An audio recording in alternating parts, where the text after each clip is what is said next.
الحمد لله الذي كان بعباده خبيرا بصيرا وتبارك الذي جعل في السماء بروجا وجعل فيها سراجا وقمرا منيرا وهو الذي جعل الليل والنهار خلفة لمن أراد أن يذكر أو أراد شكورا والصلاة والسلام على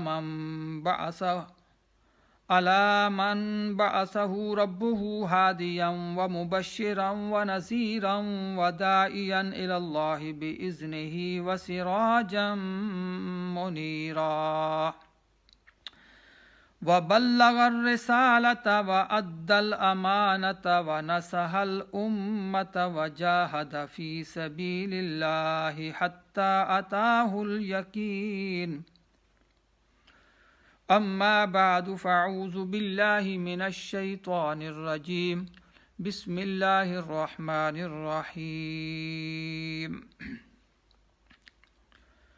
لعلكم تتقون صدق اللہ العلی العظیم۔ تمام تعریفیں اللہ کے لیے ہیں جو اپنے بندوں سے باخبر اور انہیں دیکھنے والا ہے۔ بابرکت ہے وہ ذات جس نے آسمان میں برج بنائے اور اس میں چراغ بنایا اور روشن چاند بنایا، اور وہ ذات جس نے رات دن کو آگے پیچھے آنے والا بنایا۔ یہ نعمتیں اس کے لیے بنائیں جو چاہتا ہے نصیحت حاصل کرے اور شکر گزار ہو۔ درود و سلام ہوں اس ذات اقدس پر جس کو اس کے رب نے دائی، بشارت دینے والا، ڈر سنانے والا بنا کر مبعوث کیا، اور وہ اللہ تعالیٰ کی طرف سے اس کے حکم سے بلانے والا اور ڈرانے والا بنا کر مبعوث کیا گیا، اور وہ اللہ تعالیٰ کی طرف سے اس کے حکم سے بلانے والے ہیں، اور وہ ایک روشن چراغ ہیں۔ انہوں نے پیغام پہنچا دیا، امانت ادا کر دی، امت کی خیر خواہی کی، اور اللہ کی راہ میں مرتے دم تک جہاد کیا۔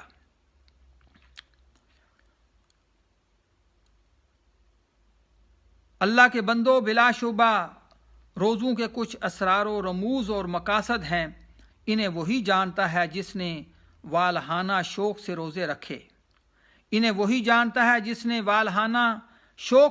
رکھے۔ اور ان کی اچھی دیکھ بھال کی۔ پہلا راز تو یہ ہے کہ روزہ تقوی پیدا کرنے کا باعث بنتا ہے۔ اس لیے اللہ تعالیٰ روزوں کی فرضیت کے سلسلے میں بیان کرنے والی آیات کا اختتام لعلکم تتقون، شاید کہ تم متقی بن جاؤ پر کرتے ہیں۔ یہاں یہ نہیں کہا گیا کہ تم غور و فکر کرو یا شکر کرو یا یاد کرو، بلکہ یہ فرمایا ہے کہ تم متقی بن جاؤ۔ اسی لیے بخاری میں سیدنا عبداللہ بن مسعود رضی اللہ تعالیٰ عنہ سے روایت ہے، اور یہ مسلم میں بھی ہے، متفق علیہ ہے، کہ رسول اللہ صلی اللہ علیہ وسلم نے فرمایا، یا معشر الشباب من استطاع منکم الباءۃ، اے نوجوانوں جو تم میں سے استطاعت رکھتا ہو شادی کرنے کی تو اس کو شادی کرنی چاہیے۔ فإنہ اغض للبصر، بے شک یہ شادی اس کی نظروں کو کنٹرول کرنے والی ہے، وأحص للفرج، اور اس کی شرمگاہ کی حفاظت کا ذریعہ ہے، ومن لم یستطع فعلیہ بالصیام، اور جس کو اس کی استطاعت نہ ہو تو اس پر روزے ہیں، بے شک یہ اپنی خواہشات کو اور جذبات کو کنٹرول کرنے کا ذریعہ ہے۔ معزز خواتین و حضرات، اس کا مطلب یہ ہے کہ روزہ تقوی پیدا کرنے کے حوالے سے معاون ثابت ہوتا ہے۔ یاد رہے کہ بھوک انسانی خواہشات کو کچلتی ہے، جس کی وجہ سے انسان کے اندر اللہ کی محبت پیدا ہوتی ہے، اللہ کی طرف اس کو میلان ہوتا ہے، اور اس کے لیے دین پر چلنا آسان ہو جاتا ہے۔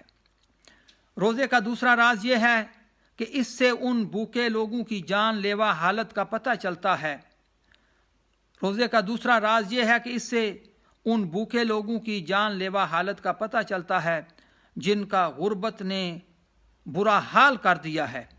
مالدار اور خوشحال لوگوں کو اس کا علم نہیں ہوتا، جس کی گزران ہمیشہ صبح و شام مختلف نعمتوں پر ہوتی ہے اور جس میں اس کے لیے ہر طرح کی آسائش اور ہر طرح کی خوراک موجود ہوتی ہے۔ اس سے کیا پتہ کہ یہاں کچھ ایسے لوگ بھی آباد ہیں جو صبح و شام بھوکے زندگی بسر کرتے ہیں۔ اللہ تعالیٰ نے ارادہ کیا کہ ان کو یہ بتائے کہ اس دنیا میں ان کے بھائی ایسے بھی ہیں جو مٹی پر سوتے ہیں، جو زمین پر سوتے ہیں اور آسمان ان کا چھت ہوتا ہے، انہیں روٹی کا ٹکڑا بھی میسر نہیں ہوتا۔ روزے داروں کو زبان حال سے یہ پیغام ملتا ہے کہ تم اگر ایک مہینہ بھوک کے دائرے میں آتے ہو تو اس دنیا میں تمہارے علاوہ ایسے لوگ بھی ہیں جو کئی مہینے اور کئی سال بیچارے بھوکے رہتے ہیں۔ روزے کا تیسرا مقصد یہ ہے کہ اس دوران روزہ دار عبادت کے لیے فارغ اور یکسو ہوتا ہے۔ انسان جب خوب کھا پی لیتا ہے تو اس کا نفس سفلی جذبات کی طرف مائل ہو جاتا ہے۔ جب انسان بھوکا پیاسا ہوتا ہے تو اس کا نفس اللہ تعالیٰ کی طرف محو پرواز ہوتا ہے۔ رسول اکرم صلی اللہ علیہ وسلم